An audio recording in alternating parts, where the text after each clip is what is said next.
Bonjour à tous, bienvenue sur Contrôle Pass. Aujourd'hui, nous allons parler du match des éléphants face à la Guinée-Bissau.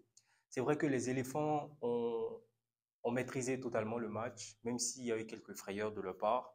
On marque le premier but sur un pressing haut.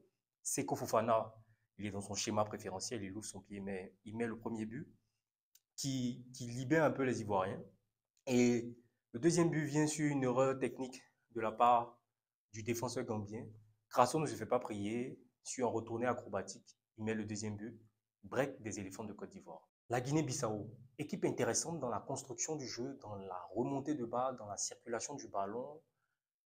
Ils ont montré de fort belles choses, mais à l'approche des cages des éléphants de Côte d'Ivoire, ces derniers étaient inefficaces. Mention spéciale au latéral droit guinéen Nkada, qui a contenu les ardeurs, les velléités offensives de la part de Ghislain Conan et de Boga sur le flanc droit. Les poulains de Gassé ont montré beaucoup de déchets techniques, peut-être dû à la pression de l'événement.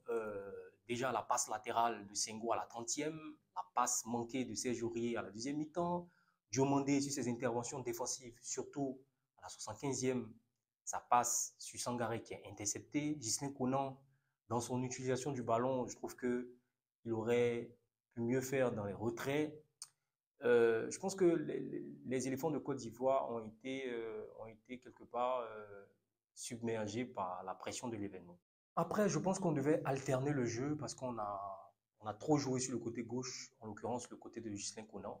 On devait aussi jouer sur le côté de Senghor parce que Senghor, il a un bon pied droit, il fait de bons retraits. La preuve, il a 3 passes décisives en équipe nationale de Côte d'Ivoire.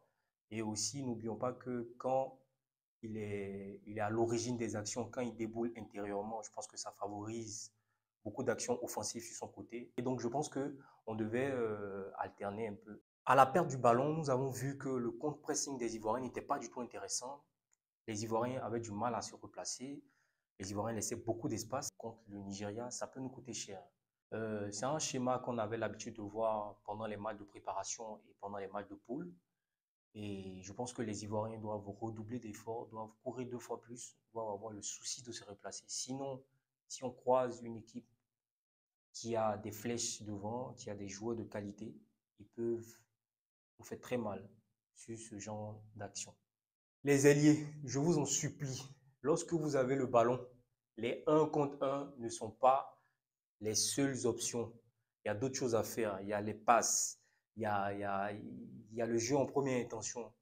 Pourquoi tous les ailiers qu'on a connus, les ailiers de l'équipe nationale de Côte d'Ivoire, font que du 1 contre 1? S'il vous plaît, la mission première d'un ailier n'est pas seulement les 1 contre 1. Bien sûr qu'il doit éliminer, mais après, derrière, il doit aussi jouer en première intention, faire ce que le jeu demande.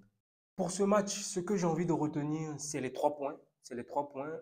C'est vrai que l'expression d'ensemble n'a pas été à son apogée, mais moi, ce que j'ai envie de retenir, c'est les 3 points. Les éléphants ont fait le job, les éléphants ont gagné, les éléphants ont marqué 2 buts. Moi, j'aimerais retenir cela parce qu'en début de compétition, c'est pas toujours facile de rentrer dans la compétition, surtout que ça se joue à la maison. Faut pas oublier ça.